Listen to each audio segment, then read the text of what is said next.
जय माता दी दोस्तों, कैसे हैं आप सभी। दोस्तों बात कर रहे हैं 20 और 21 सितंबर 2020 के वृश्चिक राशिफल की। बात करेंगे सितंबर माह के ये 2 दिन आपके लिए कैसे रहेंगे। साथ ही दोस्तों बात करेंगे कि घर में पानी का टैंक किस दिशा में होना शुभ रहता है। राशिफल जानने से पहले 20 और 21 सितंबर का पंचांग जान लेते हैं। पहले चर्चा करेंगे 20 सितंबर की। 20 सितंबर दिन रविवार रहेगा। अधिक मास प्रारंभ हो चुका है।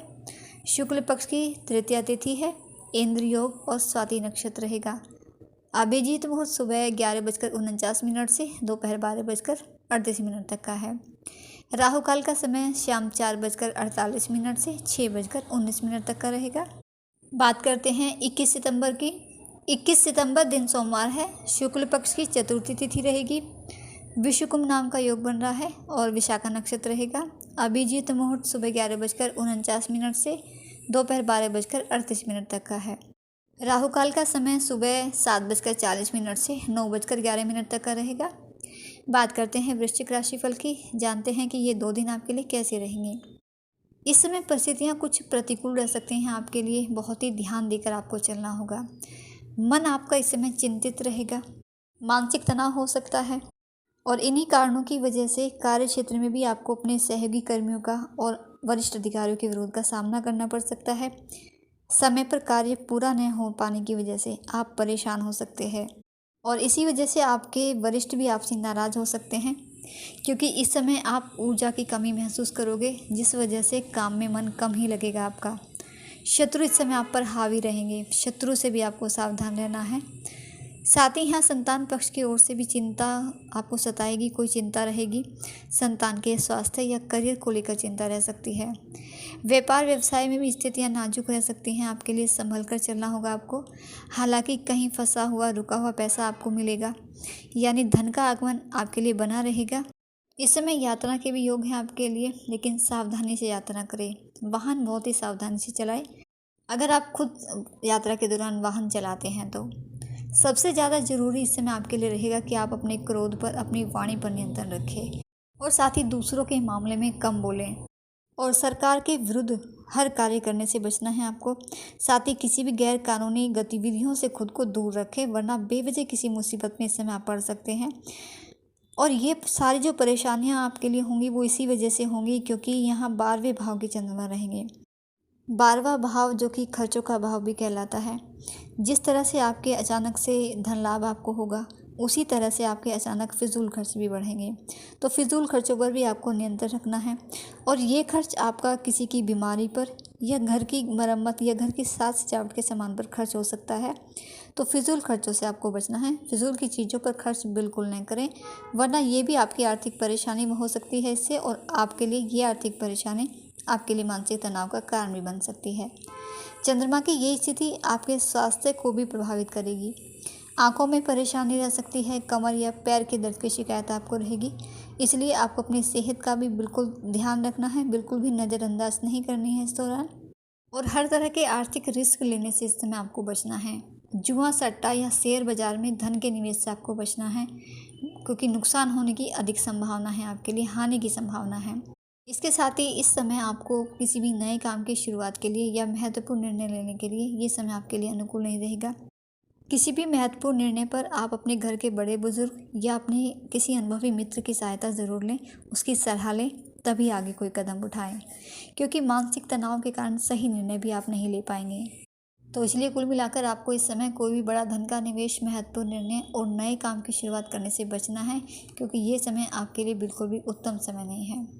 इस समय परिवार में किसी के साथ कोई अनबन या विवाहित लोगों के जीवन में कुछ तनाव देखने को मिल सकता है। प्रेम जीवन जीने वालों के लिए भी दिन सामान्य ही कहा जा सकता है। शांत रहें और हर काम में धैर्य बनाकर रखें।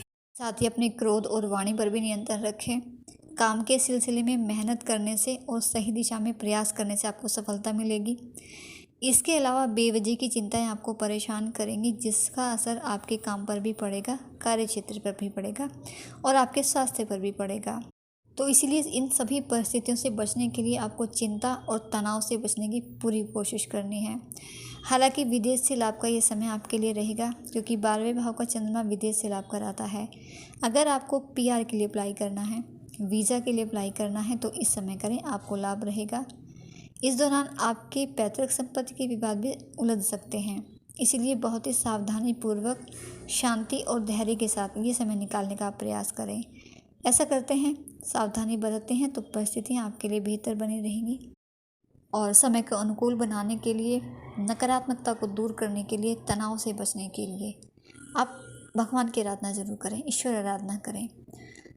ओम नमः शिवाय मंत्रों का जप करें। आप जितना जप कर सकते हैं, इससे नकारात्मकता दूर होगी, मानसिक शांति भी मिलेगी आपको। और साथ ही आप सूर्यदेव की आराधना भी ज़रूर करें। सूर्यदेव को तांबे के लोटे से जल अर्पित करें और उस लोटे में लाल फूल या रोली डालकर आप भगवान सूर्यदेव को अर्घ्य दें।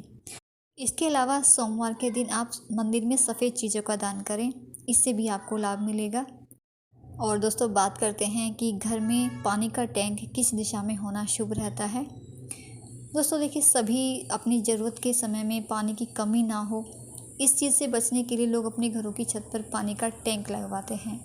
और टैंक लगवाते समय आमतौर पर यह ध्यान नहीं रखा जाता कि टैंक की सही दिशा क्या होनी चाहिए, किस दिशा में पानी का टैंक रखना शुभ होता है। क्योंकि घर में पानी या पानी का टैंक सही स्थान पर और सही दिशा में रखने से परिवार के सदस्यों का स्वास्थ्य अनुकूल रहता है और घर में सुख समृद्धि में वृद्धि होती है।